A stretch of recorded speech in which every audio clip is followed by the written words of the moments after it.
Hello, this is Leslie Walker-Hirsch for Glass Alliance, New Mexico, and today I'm talking with Harry Pollitt. Harry is an artist who works in glass, and we're so lucky to have a Maestro artist like Harry living right here in Santa Fe. Hi, Harry, how are you?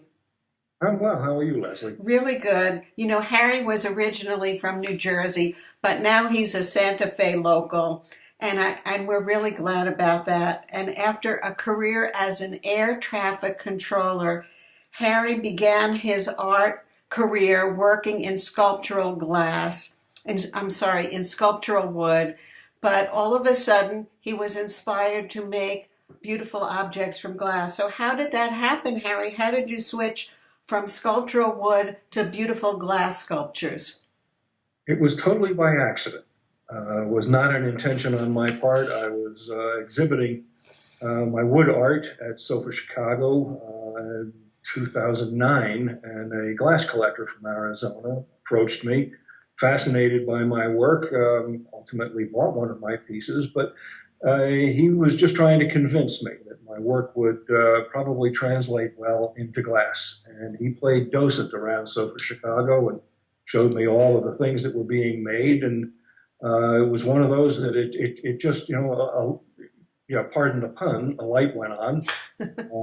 After working in shades of brown for 40 years, all of a sudden I saw the possibilities of my work being displayed in gorgeous color.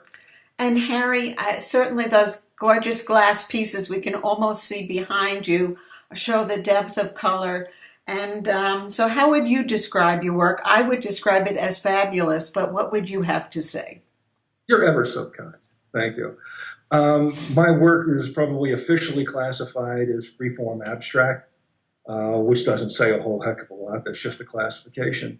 My work is sort of organic. It is something that is natural to me. It stems from a doodle that I began doing when I was about 6 years old, and transferred from paper and pencil into 3D objects, and it just has continued to grow and morph from there. And how do you get those fabulous range of colors? So even within a solid color piece, there's dark purple and light purple and pale purple and deep purple all in one piece. It's not a lot of different colors, is it? No, it's not. It's all the same color. The color comes stock from a glass manufacturer in New Zealand.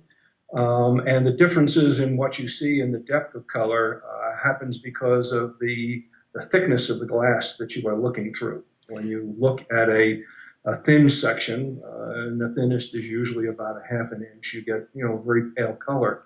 But if you're looking through an inch or two of depth of glass, then the color deepens and darkens, and in some of the shades of glass, the edges actually turn almost black.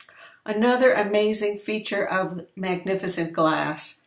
So what Indeed. kinds of comments do you get about your glass from other people?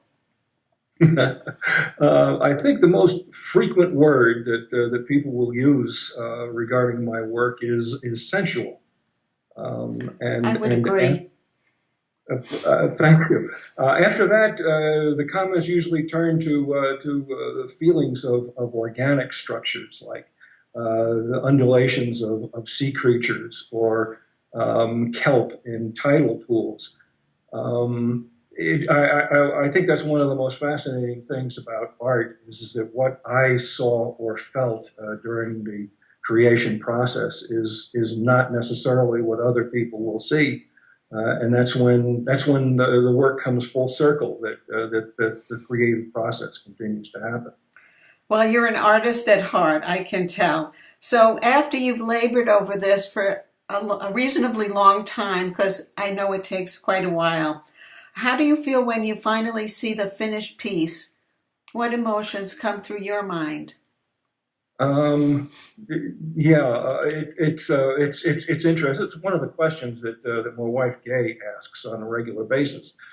She will see the work finished totally differently than I will. For a long period of time, I've been focusing on minute details of, the grinding and the polishing and the finishing, sanding. And when I'm done and I put it on a table and put lights on it, I'm still looking at the details. I haven't achieved the ability to be able to step away from it at that point and be able to appreciate it. It only happens for me after many weeks of separation from it that I can a true feel for it. But the thing that I always feel is that when it's done, it's a okay, the details are over, and now it's time to play again down in the studio and create the next piece. It is always about, what's next. Well, that's the true artist in you. So, Harry, if people wanted to get in touch with you and to find out more about your work, or even to purchase one and own one of these magnificent sculptures, how would they go about that? I have a website, www.pollittstudio.com. or 505-795-8937. I welcome your calls.